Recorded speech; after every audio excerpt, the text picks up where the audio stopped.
नमस्कार दोस्तों। हमारे समाज में हमारे लोगों को बहुत सारी समस्याओं का सामना करना पड़ता है। बहुत सारे दुख हैं, तकलीफ़ें हैं। तो इन दुखों के कुछ कारण भी हैं और उन कारणों के समस्याओं के हल भी हैं। लेकिन हमारे समाज में सदियों से एक अंधविश्वास, अज्ञानता के चलते लोगों को अपने इन समस्याओं का खुद को हल मालूम नहीं होता। तो अब फिर क्या है कि फिर ये तांत्रिक, साध, संत, स्वामी, बाबे, जोशी और ओझा, ये बड़े प्रकार के लोग हजारों नहीं लाखों की गिनती में भरे पड़े हैं हमारे देश में, और ये लोगों की समस्याओं का हल करने का दावा करते हैं। किसी के घर में गृह क्लेश है, आपकी नौकरी नहीं लग रही, शादी नहीं हो रही, काम नहीं अच्छा चल रहा और ऐसी बहुत सारी समस्याएं, घर में बीमारी है, तो उन समस्याओं का, उन हालातों का ये इलाज करने का दावा, बड़े बड़े दावे करते हैं और उसका इलाज करने के बहुत सारे ढोंग भी करते हैं। तो इन लोगों के चुंगल में बहुत, अब जैसे कहा जाता है ना कि जो अंधविश्वास है वो अज्ञानता की देन है, लेकिन आज अज्ञानता नहीं, आज तो बहुत पढ़े लिखे लोग हैं। तो पढ़े लिखे लोग भी इनके चुंगल में फंस जाते हैं। अपने घर की समस्या जो खुद हल कर सकते हैं, उस समस्या का हल ढूंढने के लिए इन अनपढ़ तंत्रों के, बाबाओं के पास, इन ढोंगी लोगों के पास वो जाते हैं। तो ये भी बड़े बड़े दावे करते हैं। तो कुछ तो वो समस्याएं हैं दोस्तों जो हमारे आसपास हैं, सामाजिक समस्याएं हैं। मान लो हमारा पड़ोसी से झगड़ा है, हमें समस्या खड़ी होगी, या हमें बीमारी की समस्या खड़ी होगी, या हमें कोई आर्थिक तंगी की समस्या खड़ी होगी। तो वो समस्याएं जो है उसका कारण कुछ और है, लेकिन ये जो ढोंगी कारण बताते हैं वो कारण नहीं है। लेकिन उसकी बाद में बात करेंगे। पहले ये बात करते हैं कि वो जो बड़ी बड़ी समस्याओं का हल करने का दावा करते हैं, वो जो बड़े बड़े भविष्य बताने की बात करते हैं कि आपका वो भविष्य पहले ही बता देते हैं, जो आने वाले आपके बच्चे का भविष्य, आपका भविष्य जो है वो बता देते हैं। अब जैसे मैंने शुरू में समस्याओं की बात की है, मुश्किलों की बात की है, तो सबसे एक बड़ी जो समस्या है, जो सबसे बड़ी मुश्किल है, वो कुदरती आफत है। अब ये लोगों के घरों की समस्याएं तो करते हैं, लेकिन सामाजिक पद्धर पे क्या, कौन सी समस्या का हल करते हैं ये। अब जैसे कहीं पे अब जलजला आ रहा है, जैसे हमारा पंजाब जो है, आधे से ज़्यादा पंजाब जो पानी में डूब रहा है पिछले एक हफ्ते से। दरियाओं के जो बांध टूट गए हैं, नदियों के बांध टूट गए हैं, चारों ओर पानी ही पानी फिर रहा है, और लोग 5-5, 6-6 फुट पानी में, यहाँ तक पानी के नीचे वो लोग घूम रहे हैं। नीचे मकानों की छतों में के बराबर तक पानी जो पहुँच चुका है, निचले मकान जो खाली, लोग छतों के ऊपर बैठे हैं, और बहुत सारा माल, धन, पशु और बहुत सारा नुकसान हो गया। अरबों खरबों करोड़ों रुपए का नुकसान हो गया। और ये कल एक पंजाब में नहीं, और भी बहुत सारी स्टेटों से खबरें आ रही हैं जहाँ पे ये बहुत सारे जलजले आए हुए हैं, जहाँ पे पानी ने जो है, जो हड़ है, जलजले हैं, तो इन्होंने बहुत सारा नुकसान किया, कर रहे हैं। तो अब जो ये शक्तियाँ हमारे भविष्य जानने के लिए बताते हैं, अब लोगों का भविष्य बताने के लिए जो शक्तियाँ इस्तेमाल करते हैं, तो क्या वो शक्तियाँ, इनको, उन शक्तियों ने इनको बताया नहीं है कि इसमें जलजला आएगा, ये सतलुज दरिया का बांध टूट जाएगा, ब्यास दरिया का बांध टूट जाएगा, घग्गर नदिया का जो नदी है उसका बांध टूट जाएगा? नहीं पता। अगर ये लोगों को बता देते तो कितना जान माल का जो नुकसान होने से बच जाता, लेकिन वो ऐसा नहीं करेंगे, ऐसा कर भी नहीं सकते, क्योंकि इनके पास कुछ है ही नहीं है। और आज की बात करें तो अब जैसे ये जहाँ पर भी ये वर्तारा, जो कुदरती जो आफत चल रही है पानी वाली, तो वहाँ पे वो जो बड़े बड़े इलाज करने का दावा करते हैं, वो बड़े बड़े शक्तियों का दावा करते हैं, आज सब के सब कहीं ना कहीं छुपे बैठे अपने डेरों में, अपने स्थानों के अंदर। आज एक भी नज़र नहीं आ रहा। आज वहाँ पे फिर रहे हैं, लोग फिर रहे हैं, कुछ संस्थाएं फिर रही हैं जो उनकी मदद कर रही हैं। अब उनको बचाने के लिए अब कोई तांत्रिक, कोई बाबा, कोई जोशी, कोई हो साध संत, कोई स्वामी, कोई आगे नहीं आ रहा है। अब कहाँ गए वो, कहाँ गई उनकी शक्तियाँ? और एक बात और बता दूँ आपको, हमारे लोग की एक ऐसी आदत है शुरू से कि हर बात को वो बड़ी जल्दी भूल जाते हैं और सवाल नहीं करते हैं, किंतु परंतु नहीं करते। लेकिन आपको बता दूं कि आप याद कीजिए, मार्च 2020 से जब कोरोना के कारण लॉकडाउन हुआ था, तब भी किसी ऐसी शक्ति जो दावा करने वाले लोग हैं, जो शक्तियों का दावा करने वाले लोग हैं, जो लोगों की समस्याओं का समाधान करने वाले लोग हैं, किसी ने नहीं बताया कि कोरोना आएगा, लाखों लोगों को निगल जाएगा,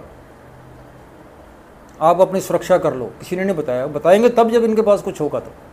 लेकिन उस वक्त क्या हुआ था कि जब लॉकडाउन लग गया, ये 18 और 20 मार्च के बीच में जब लॉकडाउन लग गया और 3-4 महीने तक लॉकडाउन रहा, तो एक भी तंत्रिक, एक भी बाबा, एक भी जोशी, एक भी स्वामी कहीं नज़र नहीं आया और अपने मुंह के ऊपर मास्क लगा के अंदर अपने कमरों में जाकर बैठ गए थे और अपने नज़दीकी जो उनके चेले बाल के थे उनको मिलने से भी मना कर दिया था इन्होंने कि हमारे पास मत आना भाई, कभी उनसे हमको कोरोना ना हो जाए। अब वो खुद इतने डरे हुए हैं उस समय में। और एक बात और बता दूं आपको कि उस समय में ये जो भूत प्रेत चुड़ैल आत्माएं, ये वो सब कुछ पता नहीं कहाँ चली गई थी। 3 महीने 4 महीने तक पता नहीं वो आत्माएं कहाँ चली गई थी। किसी के अंदर भूत नहीं घुसा, किसी को प्रेत की कसर नहीं हुई, किसी के अंदर आत्मा नहीं गई और किसी की ऐसी समस्या नहीं, पता नहीं वो भूत प्रेत है वहाँ पे, शायद वो भी कोरोना से डरती हुई कहीं भाग गई थी। लेकिन क्या हमारे लोगों ने इस बात के बारे में सोचा कि अब वो भूत प्रेत आत्मा चुड़ैलें और ये इनकी तांत्रिकों बाबाओं को जो की शक्तियाँ कहाँ गई? पर ये समस्या हमारे समाज में। तो यही हम कहना चाहते हैं। और अब क्या है कि ये अंधविश्वास फैलाने में सिर्फ ये तांत्रिक बाबा, ये ओझा, ये साध संत स्वामी जोशी ही जिम्मेवार नहीं है। हमारा जो सिस्टम है, राजकारी श्रेणी है, वो भी इसमें पूरी की पूरी भागीदार है। आज 21वीं सदी विज्ञान का युग है, लेकिन वो लोग भी क्या कर रहे हैं, क्योंकि वो चाहते नहीं है कि अगर लोग इन अंधविश्वासों से बाहर आ गए, वो जागृत हो गए, उनको इन समस्याओं का पता चल गया, मालूम हो गया कि हमारी समस्या, अगर हमारे पास हमारी हेल्थ की समस्या है तो हेल्थ की जिम्मेदारी तो सरकार की है ना। तो हमें पूरी हेल्थ की जो मदद है वो नहीं मिलती है, हॉस्पिटलों में प्रबंध नहीं है, डॉक्टर नहीं है, दवाइयाँ नहीं हैं, तो इसकी जिम्मेदार सरकार है। अगर और समस्याएं हैं हमारे घर में, मतलब कोई महंगाई है, बेरोजगारी है, कि बेरोजगारी के कारण क्या है, अब बहुत सारे तंत्र ऐसे भी बैठे हैं, बाबा बैठे हैं जो युवाओं को नौकरी बांट रहे हैं, जो पढ़े लिखे लोग हैं उनको नौकरी बांट रहे हैं। अब बताओ वो कौन से, मतलब किसी आरबीआई के गवर्नर है जो वहाँ पे पोस्टर निकाल देंगे भाई? कौन से वो शिक्षा मंत्री हैं जो मतलब जो टीचरों की पोस्टर निकाल देंगे? लेकिन हमारे लोग इस बात का दिमाग नहीं लगाते हैं, इस बात को सोचते नहीं हैं। तो ये नौकरी देनी तो सरकार ने देनी है ना, और रोज़गार देना सरकार ने देना है। अगर रोज़गार की समस्या है, हमें नौकरी की समस्या है, तो वो समस्या इसलिए है क्योंकि सरकार इस ओर ध्यान नहीं दे रही है। अगर हमारे पास सुरक्षा, सेहत सहूलतें नहीं है, हेल्थ सहूलतें नहीं है हमारे पास, तो उसकी जिम्मेदारी सरकार की है। तो इसकी तरफ उनका ध्यान ना जाए, हालांकि ये संविधान में, कानून में भी है, धाराएं हैं इनके खिलाफ कि ये ऐसा नहीं कर सकते, लेकिन अब उसको कोई पूछने वाला नहीं है यहाँ। तो इसमें वो लोग, राजकारी श्रेणी भी इसकी भागीदार है, क्योंकि वो भी नहीं चाहती कि लोग अंधविश्वासों से निकलें। अगर अंधविश्वासों से निकलेंगे, लोग जागृत होंगे, लोगों को इस बात की समझ आएगी कि हमारी समस्याएं क्या हैं और ये कैसे हल होंगी। तो जब उनको समझ आ गई तो वो इनसे सवाल करेंगे, सिस्टम से सवाल करेंगे। वो पूछेंगे कि हमें रोज़गार क्यों नहीं है, हमारे बच्चे पढ़े लिखे हैं, हमको इनके लिए रोज़गार क्यों नहीं है, और हमारे लिए जो हेल्थ सुविधा है वो क्यों नहीं है, हमारे लिए अच्छे अस्पताल क्यों नहीं है, हमारे लिए अच्छे जो डॉक्टर क्यों नहीं, हमारे लिए अच्छी दवाएं क्यों नहीं। ये जो समस्याएं हैं, जब लोग जागृत होंगे तो इनके बारे में सवाल करेंगे। इनके बारे में सवाल ना करें, लोग इसी चक्कर में पड़े हैं कि ये तो हमारे पिछले जो हमने जन्म, हमारा जो कोई पिछला जन्म था जो इन्होंने बनाया हुआ है, जन्म ना कोई पीछे था ना आगे है, यही है जो कुछ है। तो लेकिन लोगों के दिमाग में बैठा हुआ है जो हमने पिछले जन्म में बुरे काम किए थे इसलिए हमको गरीबी मिल गई, भूखमरी मिल गई, बेरोजगारी मिल गई, हमको बीमारियां मिल गई। यानी इसी चक्कर में उड़ जाने के लिए इन तंत्रों का और इन राजकारी श्रेणी का एक गठजोड़ है जो लोगों को इस समझ से आज़ाद नहीं होने देना चाहता। तो ये इस समझ से आज़ाद आपको होना पड़ेगा और उन पढ़े लिखे लोगों को जो एक अनपढ़ तंत्र के पास अपनी समस्या का हल ढूंढने निकलते हैं, उनको सोचना पड़ेगा कि हमारी समस्या का हल उस तंत्र के पास नहीं है, इस जोशी के पास नहीं, इस बाबा के पास नहीं है। हमारी समस्या का हल ये राजकारी श्रेणी के पास है, सिस्टम के पास है। अगर वो हमें रोज़गार नहीं देती है, हमें वो सेहत सहूलतें नहीं देती, अगर वो महंगाई को बढ़ाती है, अगर वो और ऐसी समस्याएं पैदा करती है, तो हमारी समस्याएं वहाँ हैं। तो वहाँ से ही हमें उन समस्याओं से निजात मिल सकती है। और तब मिलेगी निजात जब हम इसके प्रति जागरूक होंगे, हम उनको सवाल करेंगे, उनसे पूछेंगे। ऐसे हमारी समस्या का हल नहीं होगा किसी तांत्रिक ऊर्जा से ताबीज़ ले लिया, गंडा ले लिया, किसी ने इलायची दे दी, किसी ने लौंग दे दिया, जो आपकी समस्या का हल हो जाएगा। ऐसे समस्याओं का हल होने वाला नहीं है और इन लोगों के पास कुछ नहीं है। अभी 2 घटनाएं मैंने आपको बताई हैं कि कोरोना के टाइम में लॉकडाउन में एक भी तंत्र के, एक जोशी बाबा साहब तंत्र कोई भी नज़र नहीं थे और ना वहाँ पे उस समय कोई भूत प्रेत किसी को नज़र आई थी 3-4 महीने तक।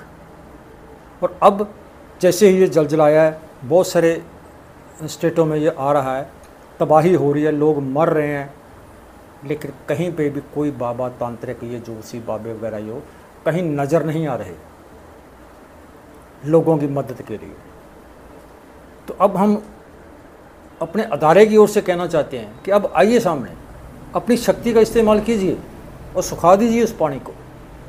अगर आपके पास शक्ति है तो आप आइए अपनी शक्तियों का इस्तेमाल कीजिए और इन लोगों को बचा लीजिए, उन पशु पक्षियों को बचा लीजिए जो बेजान मर रहे हैं, जो बेजान रुड़ रहे हैं, करोड़ों की अरबों की जो प्रॉपर्टी जो बर्बाद हो रही है।